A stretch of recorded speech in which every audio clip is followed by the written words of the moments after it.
Қалайсыз? Амансыз ба? Ішіңіз сау ма? Оразаңыз қабыл болсын.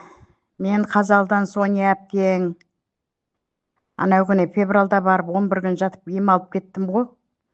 Сол 11 күн жатып жаңағы кастровый маслыңызды ішіп, клизман жасатып, сөйтіп қайтқам. Сізге есіңізде шығар, мен айттым ғой, осы бірталай ақшаны жібердім мен. Мынау Алматыдағы Шипамет деген клиникаға бардым, Қытайлардікі ғой. Оған 2 жыл қатарынан бардым. Мына Шымкентте Ержанға бардым.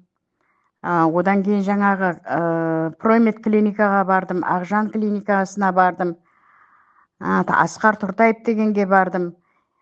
Вообще енді бірталай ақшаны құрттым, осы омыртқама бір түйірде ем болған жоқ менің. Сосын бір жағынан енді сізді тиктоктан көріп, әрі мына Түркістан киелі қала ғой, деп сізді көріп бардым. Барғаныма өкінбеймін. Өте жақсы болдым, өте жақсымын, күштімін. Бұрын запор деген бәледен құтыла алмайды дедім мен. Қазір деген рахат, ішімнің ісіп тұрғаның бәрі қайтты. Ішім деген жақсы жүріп тұр. Сіз бірінші күні барғанда Атлантымды турладыңыз ғой. Ең бірінші барғанда. Сол Атланты турлағаннан кейін ошым мені омыртқам жақсы болды. Менде ошым гемогема бар, сосын 3-4 омыртқамда протрузия бар. Қазір деген дым ауырмайды, өзімді жеңіл сезініп ұшып жүрім осы кезде. Сіз ана нан жеме дедіңіз, сүт ішпе дедіңіз, барлық сіздің айтқаныңызды қылып істеп жатырмын. Өте жақсы, өте жақсы. Әсіресе ана жатқан омыртқаға аппаратыңыз өте пайдалы аппараттар екен.